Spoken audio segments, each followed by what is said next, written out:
How did one of the top studios that dominated the military video game space from late 1980s to the early 2000s just completely fold? Let's talk about it. NovaLogic, or NovaLogic, was one of the top game developers founded in 1985 by John Garcia. With Electronic Arts as the primary shareholder, NovaLogic developed a lot of games. Bubble Bobble, Arkanoid, Arkanoid Revenge of Doe, Renegade, Rest On, Wolfpack, The Chess Master, Comanche, Maximum Overkill, Jigsaw, The Ultimate Electronic Puzzle, Ultrabots, Armored Fist, Comanche CD, Werewolf vs. Comanche. And then we get to Delta Force Extreme in 2005, and then a 4-year hiatus till they released Delta Force Extreme 2, and then complete silence. So what happened to NovaLogic, an incredibly successful studio that went from great successes, game releases every year, to completely folding? To answer this question, we need to go back. Alright, NovaLogic put an emphasis and focus on military games in different capacities. Helicopters, tanks, jets, special forces, they covered the bases of many avid military gamers at the time. And this is myself included. I grew up playing Armored Fist, Delta Force, and Comanche. Delta Force was one of the earliest successful forms of a tactical first-person shooter that we saw, with the very first Delta Force coming out in 1998. And everyone knew at the time what Delta Force was. But not only that, they had huge successes with their flight combat simulator games featuring many different jets and different armed forces across the world, such as F-22, F-16, MiG-29, and then Armored Fist, where you take control of tanks, and Comanche to control helicopters. So Comanche and Delta Force, though, are their flagship games that the company developed that put NovaLogic on the map. It's needless to say that the success was there to continue to release games of these franchises they belong to. Due to their successes and focus on the military, NovaLogic caught the attention of the US Army, and by 1999 they created their offshoot branch called NovaLogic Systems, or NLS.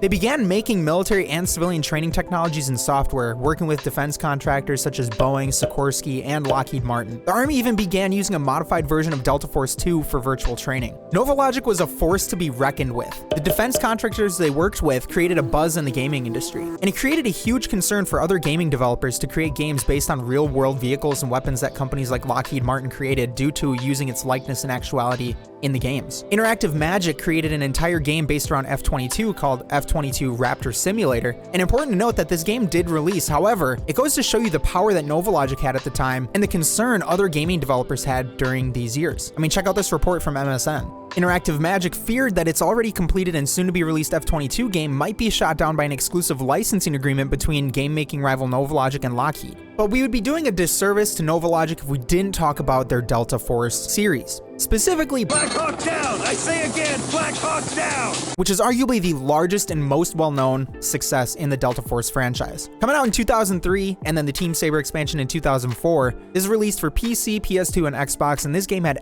everything people wanted to experience after seeing the Black Hawk Down movie that came out just 2 years prior in 2001. Now you can tell this game was heavily influenced by the movie and obviously the true events of the 1993 Special Forces and Army Rangers Somalia missions. Success after success, it seemed to continue, and anticipation for new games from the series grew each and every year. That is until we hit 2005. In 2005, an alliance representing multiple software businesses investigated 700 companies and found NovaLogic to actually be one of these companies that was using illegal software, aka they didn't have a license for the programs they were using. I'm talking Adobe, Apple, Autodesk, FileMaker, Macromedia, Microsoft, and Symantec softwares were all found on the computers of NovaLogic with no license. NovaLogic was fined $153,500 after this audit made its way through. And what you need to understand is that at this time, software piracy was incredibly at large during this explosive internet and computer revolution. I mean, think about this. YouTube was created in 2005, the year that this whole thing went down. The amount of new technologies and websites that were being created made this a new day and age for computers. And that didn't bode well for NovaLogic, as they were reeling back from their fine and they were really walking on eggshells, which is why there was a 4-year hiatus between Delta Force Extreme and Delta Force Extreme 2. With that game finally being released 4 years later, it had very mixed reviews. And think about this, an entire 4 years in the gaming industry is very big, especially back then when you had games that were releasing typically every year for NovaLogic. Essentially, this did exactly what NovaLogic didn't need to have happen. And the other issue is that if you look at reviews to this day, people just compare it to Black Hawk Down constantly. And it felt as though Delta Force was kind of dying off as Call of Duty was making its rise in Battlefield into this industry as well in the first-person shooters. Now, in hopes to revitalize the franchise, Delta Force Angel Falls was in development by the beginning of 2008 and was still in development, apparently, by 2012. Now, this is really important because Activision is just coming off of their new release of their top-selling franchise, Call of Duty, with Modern Warfare 3. In Modern Warfare 3, one of the units you play as in the game is called Delta Force. What's important to note is that the US Army does not have a unit called Delta Force. No, Delta Force is the nickname that has been given to the unit.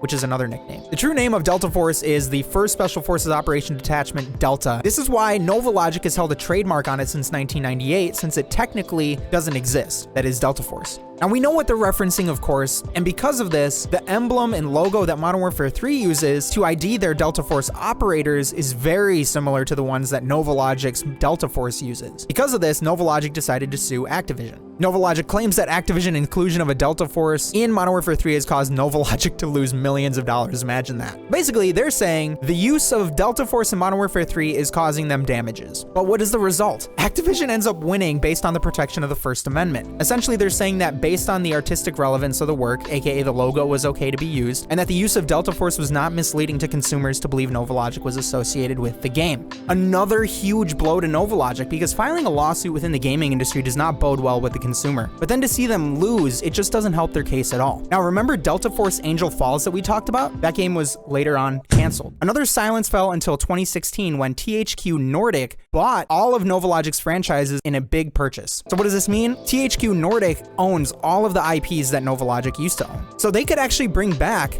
some games, and they did. In 2021, Comanche, it's on the Steam page, you can find it. They brought that game back as a little reboot. THQ Nordic is also known for bringing back some old classic games and remastering them.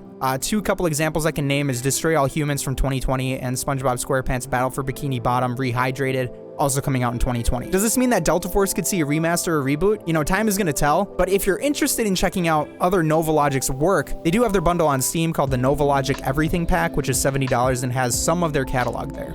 You know, it's really sad to see because NovaLogic really defined a lot of the gaming that I had growing up, and it's the reason why I play a lot of tactical first-person shooters nowadays and military shooters in general, because I grew up playing a lot of the NovaLogic games. So to see them go from releasing these top-tier fantastic games at the time and then getting the product that we're seeing towards the late 2000s and the different things that kind of got in the way of them was really fascinating to look at, and it's very upsetting. Ladies and gents, I hope you guys and gals enjoyed this video. I appreciate you all tuning in. It really means the world to me. If you like this video, be sure to smash that like button, hit that subscribe button. It lets me know you like it. I know this content's a little different, so let me know if you like it. I appreciate you all. Take it easy, take care, stay safe out there, and we will see you in the next video. I got the shivers.